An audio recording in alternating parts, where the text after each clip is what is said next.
a successful one. They've now redistributed these funds across their 5 flagship schemes, as I said. Here's a breakup of how each scheme is now being funded. So the largest share, in fact 7,881 crores, nearly half of the funds diverted have been allocated for the Griha Lakshmi scheme, under which the state provides 2,000 rupees monthly assistance to the woman head of BPL families. Then over 2,600 crores have gone to the Anna Bhagya scheme from the SC/ST fund. Each beneficiary who previously received 5 kilograms of rice per month now gets 10 kilograms of rice or equivalent money in their accounts. Under the Griha Jyoti scheme, Congress promised free electricity up to 200 units for residential households. Around 2,585 crore have been diverted for this scheme. And one of Congress's most criticized schemes is the free bus rides for all women, because it was meant not really for the beneficiaries who needed the most. 1,400 plus crores from the SC/ST fund have been diverted for this scheme. Even the Yuva Nidhi scheme gets a share of 175 crores. The government, remember, here has promised 3,000 rupees per month to degree holders and 1,500 rupees per month to diploma holders who are unable to get a job in the last 6 months and are not pursuing higher studies for a limited period of time. Now, this decision has caught the attention of the National Commission of Scheduled Castes. The official communication was addressed to the Chief Secretary of Karnataka, and an explanation has been asked for within a set time frame. Here's what the letter says. First up, Karnataka government, it says, has decided, and they've learned through media reports, to reallocate funds of over 14,000 crores, 14,730 crores to be precise. The government, the NCSC says these funds are allocated to scheduled castes and scheduled tribe sub-plans. And these funds are meant to promote social and economic welfare of these classes. So they've asked for a detailed report within 7 days to the commission with an explanation of the rationale behind this diversion from this fund to the guarantees column. Also, what measures is the government taking to ensure that the welfare that was meant for SC/STs is not done away with, that it's actually controlled and still delivered. So the big debate that's coming up today is exactly this. SC/ST funds diverted are the guarantees of the Congress which help them politically, burdening the marginalized of the state now. That's the question we take to our guests in just a bit.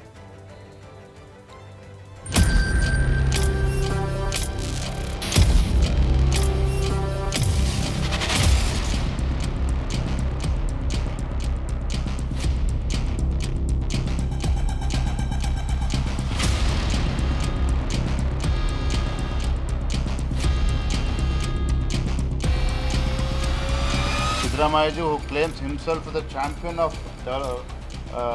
Dalit and backward class community, he has been exposed, and this Congress government has been exposed today. Nobody expected this government will stoop to such a level where money that was meant for Dalit community has been siphoned out. So it's a very serious issue.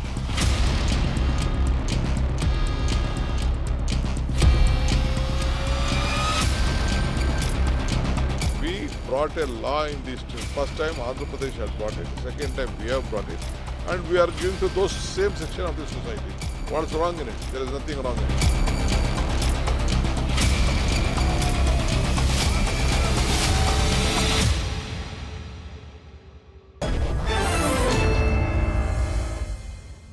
Going across to our guest joining us, Narendra Rangappa is spokesperson of the BJP, Nagaraju Yadav from the Congress party with us. Sharat Kohli is an economist, and R.K. Upadhyay, senior journalist based in Karnataka. I do thank you all for your time. Nagarajan, of course, I'm beginning with you. I know that the government's defense has been that, the funds that are diverted will still go into the kitty per se of SC/STs. The beneficiaries of those schemes will benefit the SC/ST, they will benefit the SC/ST communities as the beneficiaries of these schemes. But the question still goes, what happens to the benefit they were supposed to get outside of these guarantees through this fund? No, the very fact you should understand the government of Karnataka, which was led under the Siddaramaiah leadership in 2013 to 18, got this rule in place. SC, SP and TSP Act was bought in Karnataka in the country second time.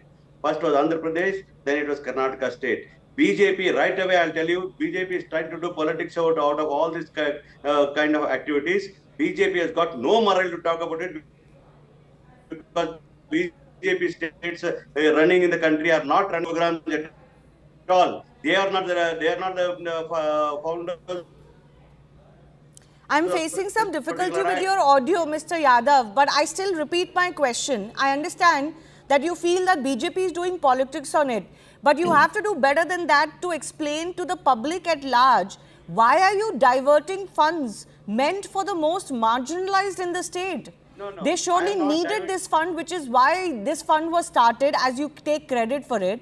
And upwards of 30,000 crores have been assigned to these funds over the last 2 years as well. So you can't take from one hand and then say, okay, you know, instead of the benefits you were supposed to get under these funds, we're going to give you the benefits we promised you. But that promise was a political promise and a separate promise. It shouldn't come from other funds. No, you should understand. Give me 1 minute time because I'm a ruling party. I'm supposed to answer the people of Karnataka and the government of India in place. Now the issue comes here when the act was come in place. What was the SC/ST was getting was in this particular scheme was only 4,496 rupees. Today they are getting almost 30,000 crore rupees. Not that their money has been deviated, not that their money which is due to them has been taken away without giving the welfare as such. Completely. No, 1 second. This year, 39,000. 1 second. No, I'm sorry. You're quoting the figures from 2013 versus 2024 as if you have increased from 4,000 crores to 39,000 crores. That's not true. Of course, last year also the fund allocation was 34,000 crores. Before that was 30,000 crores. Before that was 27,000 crores. So the increase has been happening even under the BJP and has been happening annually. No. Yes. No. Please understand. Allow me to finish my sentence. Yes. I am telling you this act was bought by the Congress party in 14 and 15. And Sir, you've repeated that 4 times. That's not the question. Let me complete it, ma'am. Let me complete it, ma'am. Understand what you want to know. I can't answer what you say. Let me complete what the government stand is about. I want to say that the BJP has used this particular act, Section D, and used 10,000 crores every year for infrastructure projects. We are using we are the persons, the champions to scrap the section called 7D, and today we are using 7C and we are using for subplan of the guarantees. Guarantees nothing but a welfare scheme which is allowed in the act, which is brought in place. People should understand the act properly. SC/SP and TSP act was bought with a Section C, allows the state government to use for a welfare scheme, not for infrastructure. BJP has used the funds for infrastructure which is completely unlawful and unconstitutional, which has been scrapped today by the Congress government. Where is So you're saying that instead of the welfare schemes that you could have run otherwise, particularly targeting the SC/ST, you're just going to extend the benefit of your political guarantee schemes to SC/ST beneficiaries. But is that not hoodwinking them? Is the question. You were supposed to allocate funds for your guarantees over and above what is already promised to certain sections and the most marginalized sections.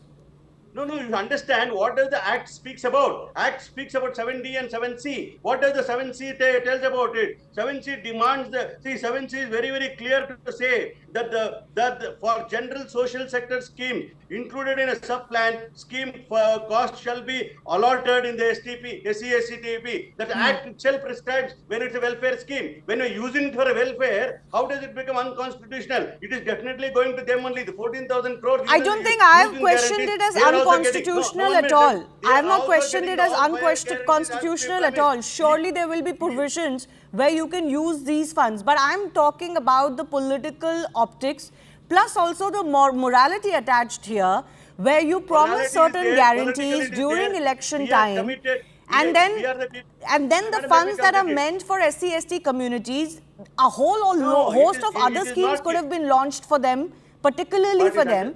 You are passing on the burden of your guarantees to the most marginalized. It is not a burden of the guarantees. It is the schemes given to all sections of society, where 24.1% scheduled caste people also are entitled to get the guarantees. Why are they not entitled to get the guarantees when that is being substituted by the SC/ST fund to the ST/ST people? What is wrong with it? Okay, so you're saying beneficiaries are SC/ST, so what is wrong? So I reiterate my question, but I'll go across to the BJP representative. What seems wrong here is that at the time when these guarantees was announced, it was not said that out of the benefits you get, we will appropriate or apportion certain funds to these guarantees and make these guarantees possible. I think that is the hoodwinking here, along with a lot of other things that have happened since the Congress government has formed, the Congress party has formed government, where the funds are coming from avenues which were not disclosed earlier, which is exactly the problem when you promise these kind of schemes. Madam, before I expose the white lies of Mr. Nagaraj Yadav, let me bring into the picture of the Valmiki Development Corporation, which is meant for welfare of scheduled tribes. Wait, Nagaraj Yadav, I have listened to you. Wait, please listen. Nagaraj ji, please listen. Have you read the act? Please You have not read the act. You are not You aware have of the got act. the morality. If you have the morality, explain the misuse of 187 crores which we are supposed to go to. What is the difference here? You are diverting scheduled tribe money to XYZ, who is not at all concerned with scheduled tribe. And the SIT. You have caused the biggest scam of the year. This This is the biggest scam where your chief minister is involved, where your MLA is involved, your minister is involved. You have to explain to the people how did you siphon off 197 crores meant for scheduled tribes to some XYZ Tom, Dick and Harry, and you have given the money to wine shops. You have given the money to wine stores. You have given the money to... Okay, can I just come in? I don't really want it like this. Gentlemen, please. Mr. Yadav, you had your say. I'll come back to you. But Your let question Mr. is different, ma'am. He is answering something else. What is Yes, different? if you keep quiet, then I can come in. Because then it will be three people talking over each other. How is it different? How is it different? Okay, you've repeated yourself multiple times now. Now, please don't make me mute your mic. Please. Yes, Mr. Rangarappa, please answer the question I'm asking right now. Madam, I'll answer that because you have to give me 30 seconds time. Yeah, you please take your time. Please. 187 crores of money meant for scheduled tribes via the Scheduled Tribe Development Corporation has been given to hotels, jewelers, and it has been given to a person 3.3 crores to buy a Lamborghini car. This is the question that I have to ask the Chief Minister of Karnataka, the Minister of Karnataka who has resigned, the Chairman of the Valmiki Board who is yet to resign. Okay, let's come to the question of the SC/ST sub-plan. Yes. 14,000 Now crore coming to the rupees sub-plan. diverted. They are saying the I have got beneficiaries will another 10 still be the seconds. Another 10 seconds, SC/STs. please, on this. 10 seconds only. See, 45 crores have been transferred to a fraudulent account from the treasury of Karnataka government. The chief minister is the finance minister. Even if a 5 crore check has to be passed, it has to be passed to the finance ministry. So the chief minister is directly responsible for this fraudulent activity and he should resign immediately. Number one. Number two, coming to the SC/ST TCP Act. Mr. Yadav, please don't interrupt repeatedly. Please, not like this. Mr. Rangarappa, finish please. Yes. He answers something else. He can't make politics If out of... the money has to reach a scheduled caste beneficiary, Yes. there should be a database. Who is the scheduled caste person? Who is not the scheduled caste person? Do you have a standard operating protocol to clarify, verify and guarantee that the money you are going to release is going to the scheduled caste person? You have not, because you don't have a database, you don't have a proper planning, and you are trying to hoodwink the people by saying that we will release money and release money to the scheduled caste, and you have misused this law. And bringing the law is not the biggest thing. Bringing the law is primary. To follow it is the primary attitude of the government, which the Congress government has not done. It has been denying the rights of Dalits, and it is cheating the people of Karnataka. Okay. R.K. Upadhyay, do you sense that this is, while not illegal, while not unconstitutional, there is a question that can be asked of whether the Congress is guilty or the Congress government is guilty here of kind of finding ways and means to fund their guarantees which are unpalatable now. Especially this case of diverting funds from the SC/ST subplan. Shivani, I think the Siddaramaiah government is testing the patience of the people of Karnataka right now. On the one hand, you have scandal after scandal. Yeah. You have the Valmiki Corporation scandal, 187 crores, and then you have the Muda land allotment scandal, 4,000 crores. I mean, see, this is a government which came on the issue of saying that 40% Sarkar. We remember all that, right? They so defeated the BJP government on the question of corruption. Now it's indulging in corruption on the one hand, and on the other, in the name of fulfilling these guarantees, it is just looting the public.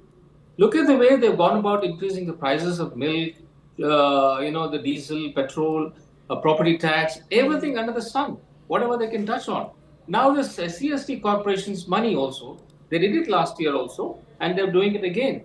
And what is the justification saying that this money goes to the SC/ST people also? Yes. But you're not giving it exclusively for them, no? So No, this money is being distributed across to surely the the other people as well. Surely the state has the mechanism to identify who the SC/ST beneficiaries are under their various schemes, and this amount of fund will only go to those SC/ST beneficiaries, surely. Precisely. I think they are making a big mistake by taking away the money meant for them, and they are hoodwinking the people. And that is the reason why I think the Dalit organizations are up in arm against the Siddaramaiah government. And very soon, I'm sure there will be big agitation against the Siddaramaiah government.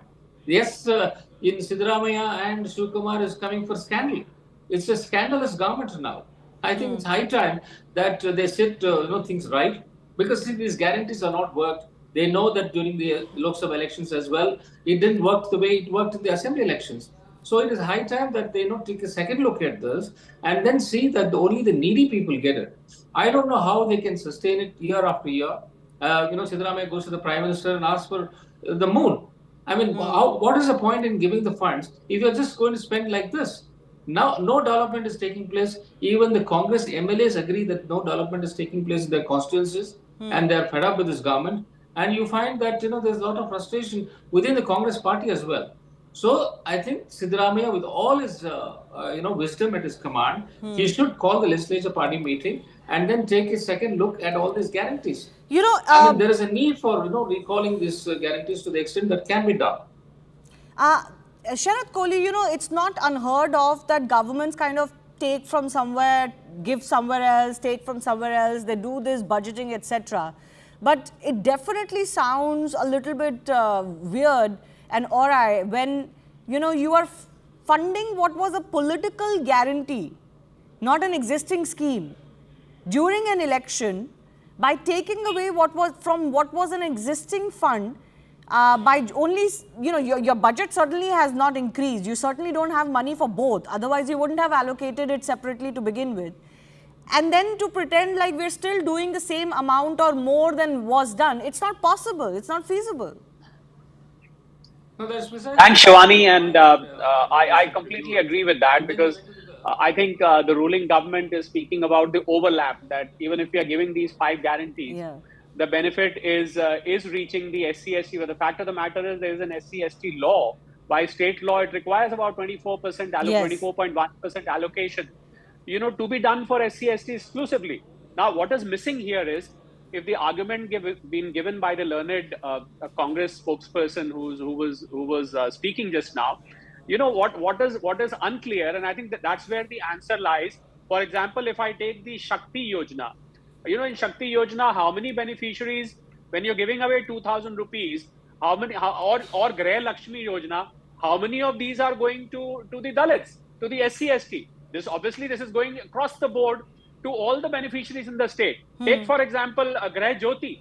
Now, 200 units of electricity being made free. How many of these beneficiaries are SC/ST? So I think that is where the answer lies. But fact of the matter is, when you are spreading it across the board to fulfill vote bank politics, obviously you are diverting from the SC/ST guidelines and the laws which have been made in the state. And we should not forget, Shivani, that Karnataka is heavily under debt. The total debt which Karnataka has is more than 5.5 lakh crores at this point of time on a total GSDP of 22.44 lakh crores. So look at the size of the debt, and the official debt norm for states, a healthy state, should not be having more than 15% of the GSDP as a debt, but Karnataka's debt is more than 25% of the GSDP. And total, if we count the total number of Dalits in Karnataka, the number goes to more than 1.25 crores out of the total population, although census has not been done. For some but time, as per my estimate, the population of Karnataka is close to 8 crores. So 1.3 crore Dalits. So probably,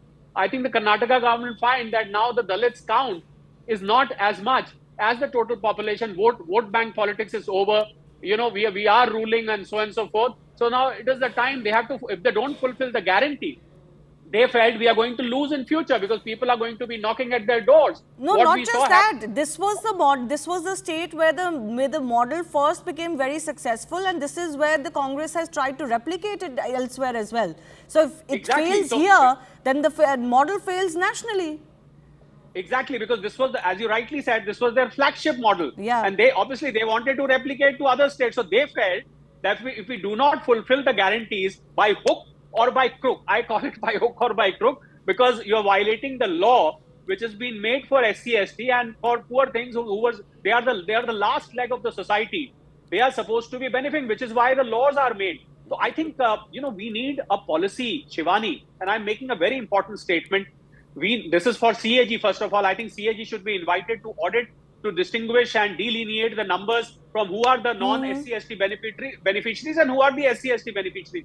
But a policy on these freebies, all the 5 guarantees, most of them, Shivani, they fall under the freebies, which we've been talking so often. Yes. Freebies Prime Minister has spoken about it. I think freebies are bleeding the state and the central government wherever there is a freebie, whichever be the political party, irrespective of politics. Yeah.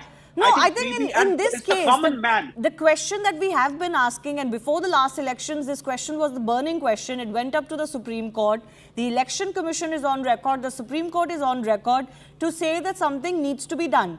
The most important point here is that when these guarantees were being announced, and when such guarantees are announced, you may call them freebies or whatever, if they're not budgeted, if you don't know where the budget for it is going to come from, if you don't, if the state doesn't have the current capacity to deliver it, then it's a freebie, and then it's a fiscal problem. Now, during elections, Shivani, it was not mentioned that SC/ST funds are going to be used to deliver these guarantees to SC/ST communities. Maybe they could have made a more informed choice, whether they want these guarantees or other infrastructure. Yeah, you hit the nail on the head. That when you do this out of budget, we call them as out of budget allocations, you are breaching and you are kind of creating a distrust among the voters. And poor voters, they don't understand state balance sheets. For them, if a benefit is coming to their pocket, they say, Jindabad, this party is very good, we are going to vote for that. I think by deciphering this whole matter, I must put on record my appreciation for your channel and show that you are deciphering it for the common people, that how states can divert funds, breach the promises made. One promise is met, but major promise is breached. You breached the law, you breached promises made to SC and ST community. Right. And they don't know that now the benefit is reaching others also, which was meant for the funds. I'm not against, people being benefit at large. I'm not against that. But what was meant for a particular community should be kept for that community for the sake of so even if the government manages to bifurcate this diverted allocation and funds and maybe target it in a manner that only SC/ST beneficiaries get the benefit of these particular funds, the question still arises, were those voters aware that instead of getting what else they could get from those funds, they are going to get these guarantees? Maybe they didn't want a free bus ride out of it. Maybe their priority wasn't that. So they could have made a more informed choice. I want to go across. I want to go back across to Mr. Yadav. One challenge for you is to convince the state legislature, the machinery, and the public that you will make sure that only SC/ST beneficiaries get the benefit out of these reallocated funds. How are you going to do that? There should be a clear audit and a clear oversight. Given the number of alleged scams your government is already surrounded with, I'm not sure if the government can deliver this.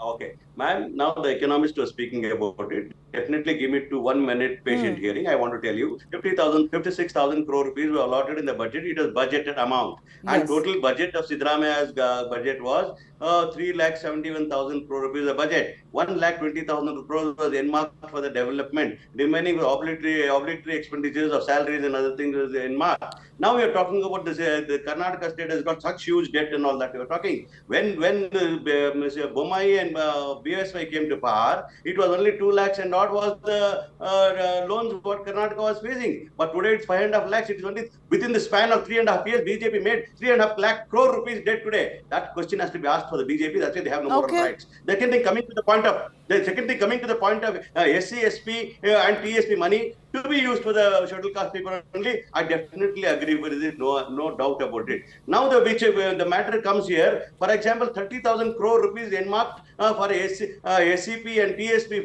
funds as such.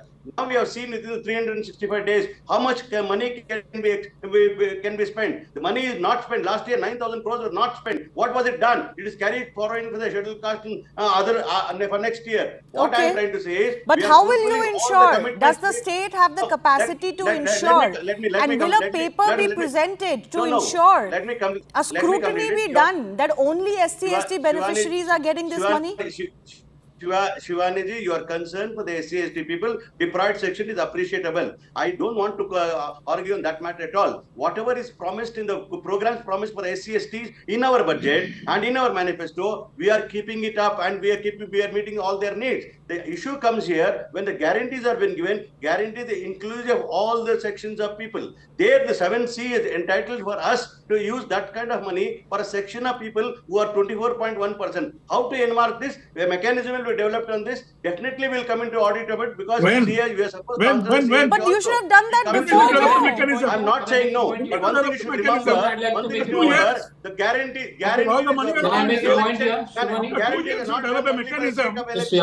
One by one. On the mechanism, Mr. Rangappa. Mr. Yadav, you had your say now. Mr. Rangappa, on the mechanism. 30 seconds, ma'am. Ma'am, 1 second. Sir, 1 second. I've limited time. Mr. Rangappa now. Only Mr. Rangappa. The Congress party has been doing these promises since last 1 year. Does it take 1 year to prepare a mechanism to see that the beneficiary or the right beneficiary or a Dalit, poor Dalit is going to receive this money? They have not. All they are trying to do is to spread the thing around, give false information, make false accusations. And when Mr. Bommai left the power, the budget was 400 crore budget, which was surplus. Today, it is a deficit budget. Okay. The external debt is 1,08,000 crores, highest ever made. That is by the Congress government. You know, I'm also confused. Mr. Upadhyay, I'll give you the last word. If everything was budgeted, if this 56,000 crore that we talked about, that we heard, was allocated and budgeted, what is the need to go picking into other jars? Shivani, you see, there are cases pending against these particular guarantees in the Supreme Court. I think it's high time that the Supreme Court took up this issue and put it, in the right perspective for all the states and all the political parties. That's very important, for the political parties to not just announce the guarantees. They must even state, where they're going to find the funds for this. And I strongly feel that the political parties should be made to pay. If they're making these promises, let them do it from their party funds. Why should the state exchequer pay for it? So it is for their benefit. It is the political parties which benefit from these schemes. So why do you tax the people? So let them find the resources, and when the election manifesto or at the time of elections, let them say these are the guarantees we are giving, and this is how we are going to fund it. I think the Supreme Court should step in and put the guidelines, very strict guidelines for all political parties and all states to follow. Well, the public is watching both in Karnataka and outside of the state, and I think they will be the best judge of whether they want guarantees announced like this, without budgeting, without knowing where the funds are going to come from at the time of elections and vote for that, or they want proper schemes to be announced, budgeted and everything, let's say after a government comes to power. Of course, parties are going to make promises. That's not the problem here. But if you are going to offer the moon without any fiscal prudence, then that becomes a problem for the state and for other members, other citizenry of that state itself. I'll leave it at that. I do thank our guests for joining us. Coming up after a very short break, we bring you the shocking story of a probationary IAS officer who's now in dock after it came to light that she was not only demanding special privileges but also could well have faked many certificates to become an IAS officer from the OBC category.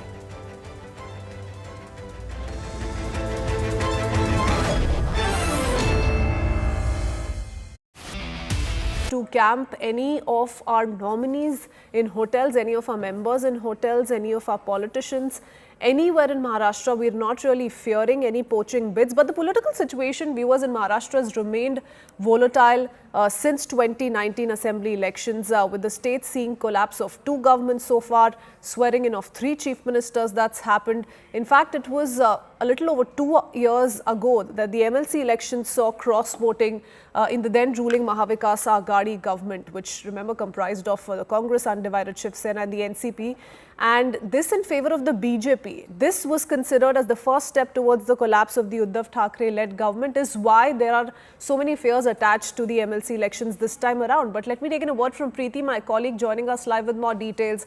Preeti, it's an important election tomorrow. You know, many see it as a semi-final to the assembly election slated for later this year. But what's the current situation looking like? While, you know, politicians are not really coming out to admit that there's a little bit of a resort politics that's being witnessed, it appears that that is the ground reality. Yeah, the resort politics has already started in Maharashtra Legislative Council election, and besides this, already Eknath Shinde-led Shiv Sena and the Shiv Sena led by the Uddhav Thackeray has already shifted all his MLA to the 5-star hotel in Tajlands and even the hotel. Besides this, BJP core committee meeting is going on at the party headquarters, and in this meeting, BJP observer Bhupen Yadav, who came to Mumbai yesterday night, and he is also attending this meeting, and BJP and Congress, both the party, are confident that all his MLC candidates will win this election. But besides this, there are unrest, especially in the Ajit Pawar faction and the Sharad Pawar factions. Okay, all right. Now, Preeti, it's very interesting that, like I just said a few minutes ago, it's 2.5 years ago when the MLC elections took place, and we saw the political scenario completely turn around in Maharashtra. From then to now, a lot of changes have taken place. The alliances stand completely different than they were back in the day. Has that lowered down this manner in which some of these allies fear, you know, poaching bids or cross-voting, or is the situation still the same? The fear is there in Mahavikas Aghadi as well as in Mahayuti also, because cross-voting is likely to take place, because in 2 years ago when this MLC election took place, during that time cross-voting took place in the Congress fraction, and Bhai Jagtap won the elections of MLC election instead of the Chandrakant Handore, who was the first preference of the Congress. But now the all eyes is on the MLA, like if someone will do the cross-voting, it's likely that one of the candidates from either from the Mahavikas Aghadi or from Mahayuti will lose the election. But this election is very crucial because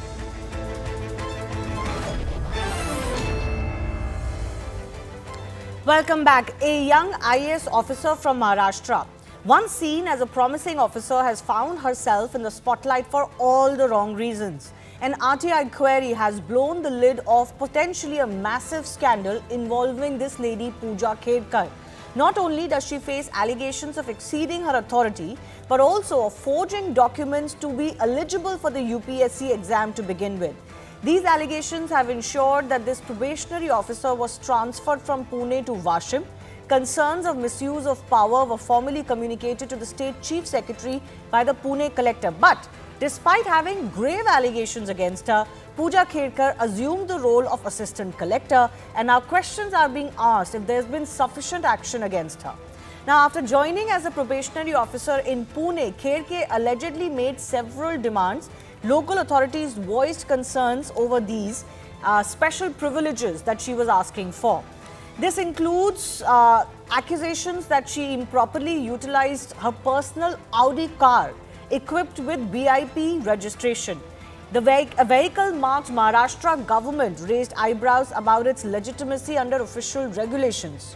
Allegations have emerged of a father who was also in the service having facilitated emergency lights or the Lal Batti on her personal vehicle.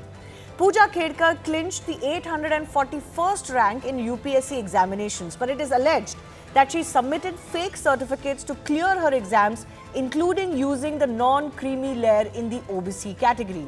She allegedly also submitted fake disability certificates.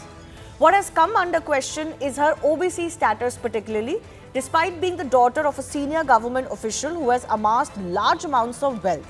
Her father, Dilip Khedkar, who contested the recent Lok Sabha election, declared the extent of their income and properties. Let me just break down what we know so far. Pooja's own declared assets are 17 crore rupees. Her father's declared assets are 40 crore rupees. The land owned by parents is about 110 acres of agricultural land. Property owned by the family includes 6 shops, 7 flats and 4 cars. And other income also includes partnerships in 2 private limited companies. Now, all of them are not taken into account when the creamy layer is calculated for children of those already in service, but certain questions are being asked if she deserved the non-creamy layer distinction. This case has raised some bigger questions now. Is there a robust system to cross-check disability certificates, which is one of the biggest charges against this probationary officer? Is creamy layer distinction not being applied properly, or do we need changes in that category? And is it easy to use fake certificates or forged certificates for the UPSC, which is the premier agency and premier body to select officials for India? With that, the big question we ask is, how many more could be hoodwinking the system? Has the Puja case blown the lid off what could be a larger scam? Coming up with our guests.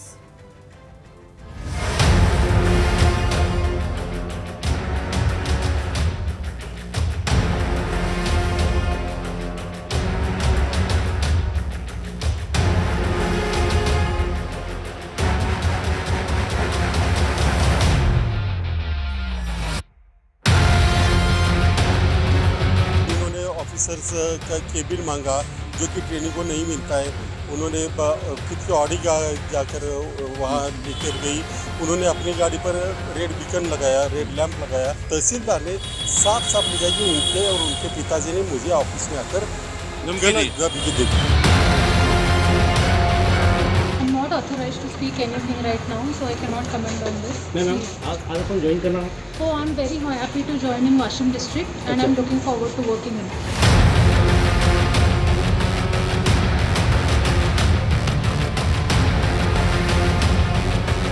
झूठे certificate की जांच होनी चाहिए थी। एक IAS का selection होता है यूपीएससी में, तो ये बहुत सारी जांचें बहुत एकदम कड़क होती है। हम भी मांग करते हैं कि इसकी इंक्वायरी होनी चाहिए।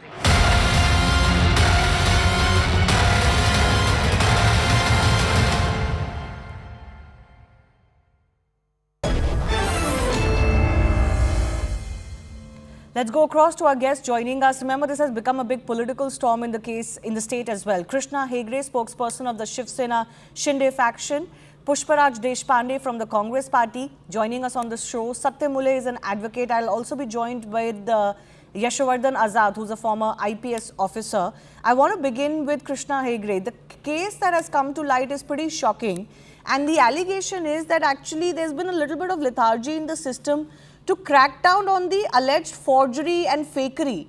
You know, somebody making demands that their position doesn't allow is a disciplinary action that you can take. But what else has come into light in this case is the larger issue, Mr. Hegde. Shivani, you're right about this regarding Puja Khedkar. You know, there are allegations about her not following a proper decorum or, you know, a way of conducting herself when she is taking over as a probationary trainee IAS officer. And the Chief Secretary, Sujata Shaunik, who's our First Lady Chief Secretary in Maharashtra, has said that she has been routinely and administratively transferred to Washim. And Puja has now taken charge there. However, like what you said is some of the serious matters, I think the Lal Bahadur Shastri National Academy of Administration, they are inquiring into her certificates. The Pune police commissioner has already sent his team to inquire how, a red beacon was fitted on to a private car, which was the Audi A4. But we don't want to get into the thing. It's too early to say something like this. Right now, we know that she has been transferred to Washim and she has taken charge of the district, and she says that she is happy to work there. However, I also understand that the PMO has also asked for a report in the matter, and Is there I'm sure. information to that regard with you?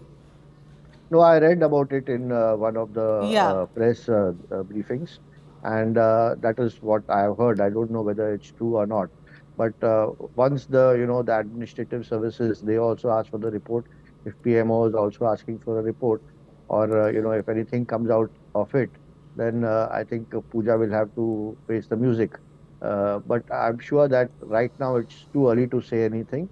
But I would say that whichever IAS officer or probationary officer who is young and now just started serving in the administration has to, understand the proper protocol, understand the proper decorum, and interference from parents who are earlier in the civil services to provide better facilities for the children. I think this should be thoroughly avoided.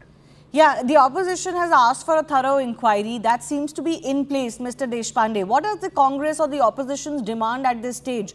Why are you not happy with the action that has been taken so far or the inquiry that has been initiated? Hi, Shivani ji, and thank you for having me on your show. Firstly, I want to start by congratulating CNN for not caricaturing this isolated case of malfeasance to vilify India's social justice paradigm, as some other channels have done. It is unfortunate that some in the media are scraping the bottom of the barrel for quick TRPs. So I'm very glad that CNN is sticking to the point. Firstly, assuming the information that is publicly available is accurate, as the leader of opposition, Bharatiya ji, has said, the probationary officer in question is clearly in violation of the civil service conduct rules. Rule 15 prohibits private trade. Rule 16 prohibits private investments.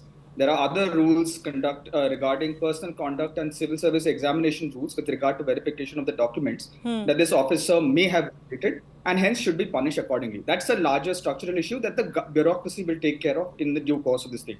But there are two structural issues here which I want to talk to. One relates to the UPSC's integrity itself.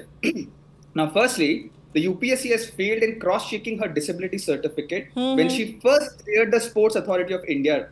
Earlier, she was in the Sports Authority of India, and then she changed the disability certificate from what she had shown in the Sports Authority and what she showed in the UPSC. Now, either there is complete failure of digital India because one government department can't check the documents of a sitting government officer from another department. Either it's that, or there is a malfeasance in forging documents. Someone has clearly helped her, and in which case there is corruption, which means that Sabka Vikas is a failure. But even more problematically, is UPSC, the national UPSC, the central UPSC, is that body's integrity above board? I ask this question with care because numerous reports, most notably a News Laundry report, shows the UPSC chairperson's proximity to the PM, which goes back to the time when he wrote a book. I think it's called In Search of a Third Space, which posed an alternative narrative after 2002. Similarly, another UPSC member was the Chief Electoral Officer in Gujarat. Another member, current sitting member, was the chairperson of the Gujarat Public Service Commission. What's the allegation here? Here the allegation is that personal loyalty over merit and capability seems to be the criteria for appointments of the UPSC. This clearly has impacted competence and professionalism in the UPSC. Okay, you said that you had a second point. Very quickly, let's get to that. The second point is, it's a side note, but interestingly, the BJP's fingerprints are all over this case. The lawyer who represented Dr. Puja Khedkar in a case to review her prelims OMR sheet was none other than J. Sai Deepak. The case, if anyone's interested, is Puja Khedkar versus UPSC in the Delhi High Court on 17 December 2020. This is not to suggest that the BJP's sort of involved in this. J. Sai Deepak is not related to the BJP, first of all. And I don't want to get into that because J. Sai Deepak is not here to defend his name.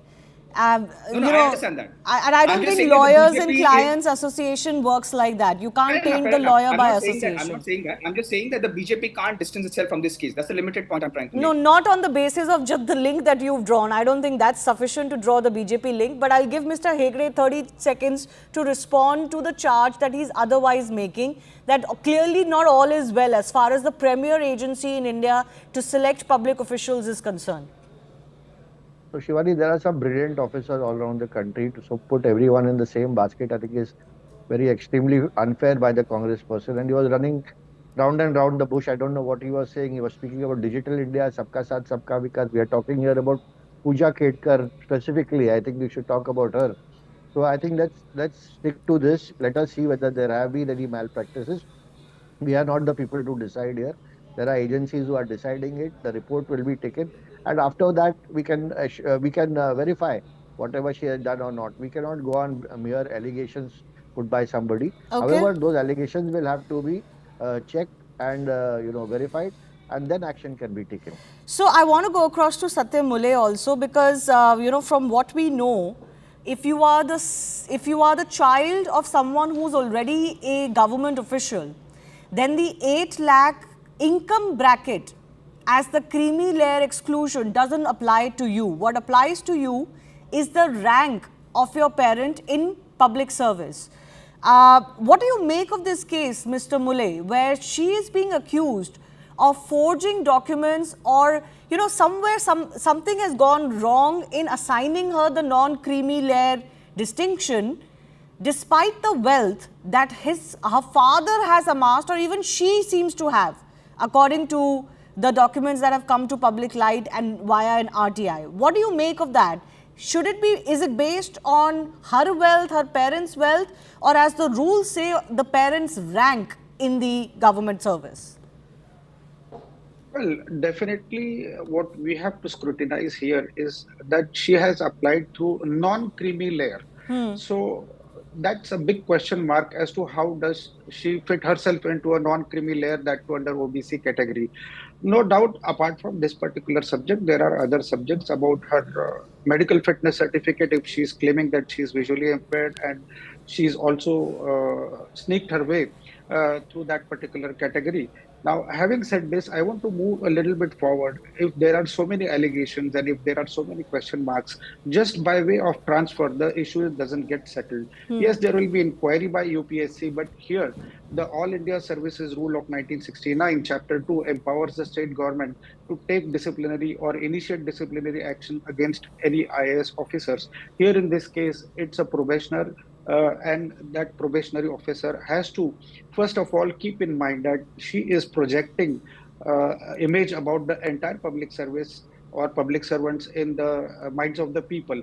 When she is posted at places such as metropolis like Pune, or now going to a place such as Washim, which are facing their own problem. And if this kind of an incident comes to light, then people will definitely have huge question marks as to where is the accountability when there are no local bodies in place. No, I know. I understand there's an image question as far as public officials are concerned. And I don't think this is the first case where how IAS officials behave themselves has come under scrutiny. I think many of them have been accused of high-handedness. It could be the lived experience of a lot of commoners. But that's not really the issue that I think is the main issue here. I think the main issue here is if the creamy layer distinction is being applied appropriately, and whether people can easily forge or fake certificates to get some distinctions, like the disability distinction in this case. I have Yashovardhan Azad with me. Mr. Azad, as far as we've understood is that the income doesn't apply to you, or in Pooja's case, because her father is also in government service. What do you make of the fact that the father seems to have a lot of wealth, Pooja seems to have a lot of wealth, but somehow she's still qualified in the non-creamy layer of the OBC? Well, that's extremely unfortunate. I totally agree with you. And this is a very, very important part. When we are talking about the non-creamy layer, then that criteria of below 8 lakh should be strictly applied. And I'm told it doesn't apply to her because she's the child of a former government officer. Yeah, so that's extremely unfortunate. More the reason We have been, in fact, I have been always claiming that people who have got the advantage of reservation once, it should not follow with the child, because their income, etc., everything is much beyond that layer. And secondly, even the disability part, which is there, about the aims, it's impossible how the person can get in without satisfying that criteria or conditions. What really happens is, when you're a probationer, in one or two exams also, if you have not cleared in the academy, you're given, a number of years. For example, some people fail in Hindi, some people fail in horse riding. So that's all right. You can compete in 5 years. But disability is something very important, like color blindness. And the two centers are, Ram Manohar Lohia Hospital or Safdarjung or AIMS. So if that has not been fulfilled, then I'm sure the certain action should be taken. There are two parts to it. One is, as far as the misconduct is concerned, for a probationer, a simple departmental inquiry is enough to take, care of that. But the other part, the criterion, the basic criteria, or the qualifications which have not been fulfilled, then it's a serious matter, and her posting should be put on hold. Just a mere transfer is not sufficient, and I think the system is also waking up to that. On the OBC creamy layer, there's a little bit of confusion. I don't think anybody can immediately suggest whether she qualified for it or not. Certain videos are also going viral, but I think it's best that everybody holds their horses and let those who are in charge of these rules, etc., or the functioning of the UPSC decide. There's an inquiry in place. But on the disability factor, Mr. Azad, would you concur that there are lapses that are coming to light in this system called the UPSC, which is such a revered system in India, and something needs to be done? Clearly, if one person like Puja Khedkar can pull this off, there could be others. I know a couple of cases where there have been some laxity in the case of, say, color blindness. What happens is, when you go to these doctors in AIMS and Safdarjung, they are a little, kind towards the probationers, because, after all, if your civil service is denied because of a simple thing called color blindness, then there is an issue. But if there is a serious disability and then this is done, then it's a very, very serious matter. So I agree with you that clarification should be in the form of a proper circular, where, every criteria is satisfied. But for that, you need a monitoring committee also, because this will not happen simply when you say that you go to AIMS and get a letter from some head of department. There has to be a team of people who should be doing it, No, but I'm told the UPSC functions like that. It's not really just getting a doctor's certificate. You go in front of a panel.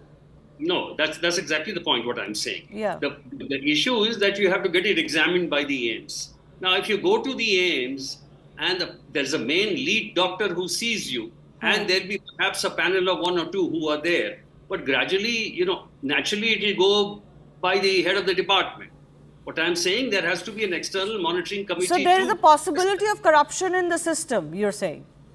Well, there is a possibility of some laxity in the system, I would say. I won't even call it corruption. I would say some laxity. So have a doctor from AIMS, have a doctor from Safdarjung, and have a doctor from Ram Manohar Lohia, so that there is a kind of a more balanced out and less prejudiced. Okay, I think it will be important in this case to hear from the agencies themselves of what exactly happened, because the disability part, where she has refused to come for successive tests to prove her disability, is cocking a snook in the face of the system.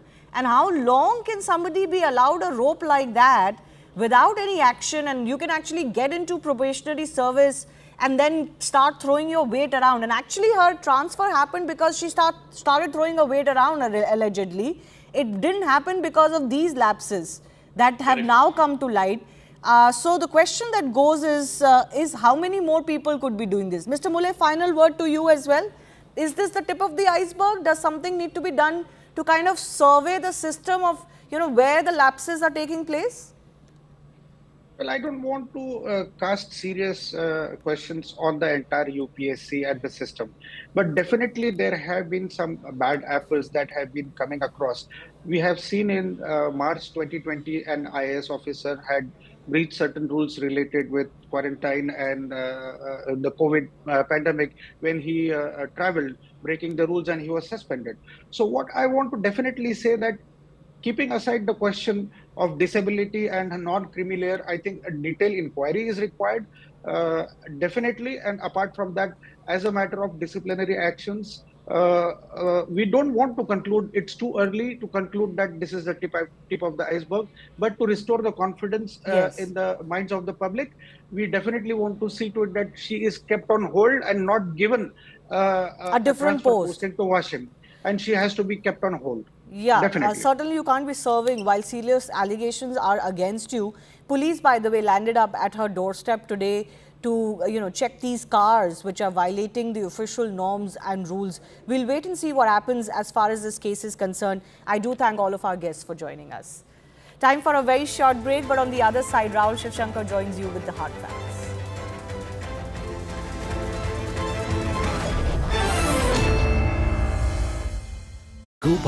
Today onwards and next 3 months is very crucial for the Maharashtra politics because Maharashtra assembly election is due in the month of October. So now all Mahavikas Aghadi as well as Mahayuti, both the party want that his candidate will win the election. So the tomorrow election is very crucial because even the BJP has also given the ultimatum to all his MLAs not to do the cross voting, and in Bhupen Yadav himself told the core committee meeting that keep watch on all the MLAs of BJP. Beside this, Congress is also doing the same tactic and already Eknath There is a reason that the Mahayuti needs to watch out, because they will want to have as much support in order to maintain dominance. But there's also a reason why the Mahavikas Aghadi is perhaps looking at this election very closely. Many thanks for that, Preeti. I want to take in a quick word from Yesha, who's joining us on the phone line. Yesha, let's talk about the Shiv Sena UBT candidate, Milind Narvekar. Now, he, remember, enjoys a strong connection across parties in Maharashtra. And in that sense, the Mahavikas Aghadi is going to certainly hope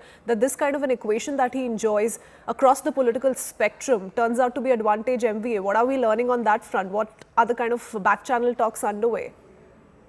Absolutely. In fact, when you speak of Milind Narvekar, he as a leader, for that matter, is someone who enjoys support across factions. In fact, not only Uddhav Thackeray faction, but also Shiv Sena Eknath Shinde faction is something that, that look up to him. Particularly here, he's been someone who's had a stronghold, and which is where we've also, of course, we've been hearing from Shiv Sena UBT faction that there are people who are supporting their candidates.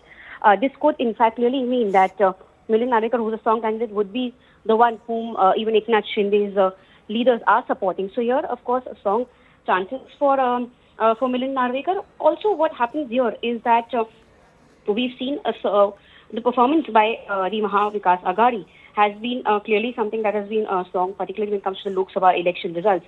In fact, ever since then, there have been murmurs, there have been discussions about how there will be several leaders who would be supporting, would be looking to jump back to the original UBT, that is the UBT faction. And similarly, there have been murmurs about how there are several people from the NCP Ajit Pawar faction as well who are supporting. This is CNN News 18 and Federal Bank Primetime Studio.